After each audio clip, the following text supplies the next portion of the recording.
Okay. Well, if you're looking for Lee, I don't have a Southern accent, but I call him Bubba. That's my nickname for Lee. So Bubba's not here today. He's out doing some other stuff. And I am your co-host, Ken Winnell. So I am taking charge of this webinar. I hope you'll bear with me and we'll make it kind of exciting. Today's webinar is all about in the age of AI, speed matters, scale matters less, and innovation matters the most. And so we're going to get started. This will be what we want to try to do. The ability that AI brings to the table very quickly is agility, right? Implementing AI technologies really gives an organization access to data and trends and significantly reduces time, right? It's one of those things where, the more information you have at your fingertips faster, the faster your organization can be. And so really the need for speed is there. It does count because you're going to go against your competitor. When you go against your competitor, if your competitor has more current information than you, they can make better decisions. So we really want to look at it from a speed perspective and say, what does AI bring to the table right off the bat? It brings speed.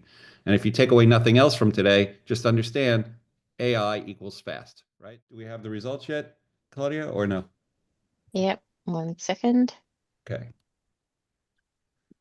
And All everybody's right. coming in. The majority of folks, 47% are just starting to explore. Some, about 33%, are piloting a few use cases. Some are actively scaling, only 7%. Some say they're mature in their AI adoption, and 7% say not sure. So that could just be skewed based on the number of answers that we got. But I'd be really interested to hearing from whoever answered. I have a mature AI adoption, and hear anecdotally how's it going for you. But we go. So how do we gain a strategic advantage as an early mover? Well, you've heard the term first mover benefits. The early adopter of AI, right? So if your company is struggling today and trying to figure out how to use AI, AI can help shape your industry standard. It can help build your loyalty for your brand. It can create barriers against your competitors, and it can create you can establish a strong market presence. Um, and that's really the first mover benefits. So if you're first to the product, if you are the most innovative. First mover benefits, it gives you a jump start on the competition. You can debug your issues before they really become a problem because you'll see them early before you're too deep into it. And you can start, seeing, what security do you need? These are early stage. What's the latest thing that everybody's talking about today? Well, tariffs. Okay, let's talk about how AI could be applied for tariff management, right? Understanding where the countries are coming from, what the import fees are going to be, managing that, anticipating tariff reciprocal changes, anticipating predictability of a tariff. Those are all going to affect the supply chain. And where you source from as a business could be dramatically affected by that. Real world example, if you're buying the bulk of your manufacturing from China right now, you're paying, 125% tariff, at least for the time being. But the reality is, if you go to Vietnam, you're only paying 10%. So, and if Vietnam has the overflow capacity, if you will, right, you might say, you know what, shift everything.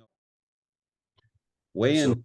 yeah, lots of I think tremendous benefits here from the idea of applying the curation superpower of these AI tools.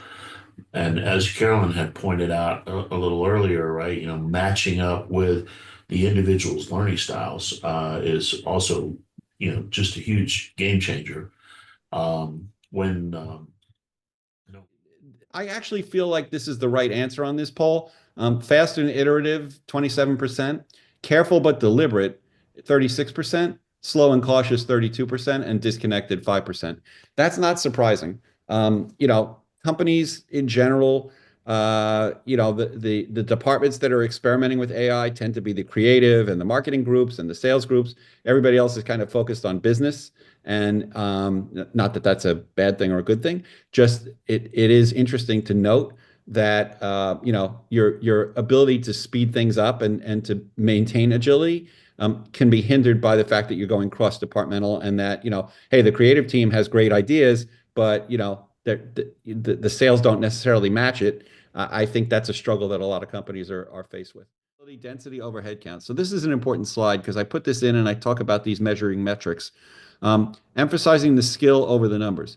So organizations must prioritize. This is really good for John and anybody in the education space and you know in workforce training. Your organization has to prioritize the recruitment and development of the highly skilled individuals, ensuring that the teams possess the expertise necessary to leverage. Now, because AI is relatively new, where do you go to find that talent? You can't find somebody with 30 years experience in AI, but you could find a data analyst, you could find a data scientist, you can find a coder, you could find, you know, a bunch of different people that have skills, and understanding how to refine that's kind of important. So understanding that is number one. And then by focusing on that capability density, the companies can optimize their existing workforce and you reallocate the resources to it. So, you know, embracing experimentation and rapid iteration. Tom Bovo, I'm calling on you because I know you like to experiment. Why don't you tell us what you think? If you're still there. Yeah, it just took me a second to get the mute button off. Okay, yes, you have to be able to fail. You don't learn anything from unless you fail. I mean, that's how you learn, and that's how you develop your base and you move forward. If everything just comes, you know, and just you get stuck in a rut, if you just keep succeeding, you don't never try to experiment and find anything new. And newness is sometimes a really important thing. Yep. And feedback is the other part of the loop, right? So the Right. ability to implement structured feedback and allow the business to refine in real time. So when you deploy something, you know, you're constantly saying, "Hey, is this better than what it used to be?" Or, you know, if it's brand new, "Hey, what do you think of this?" Like putting in built-in feedback loops and responsive loops.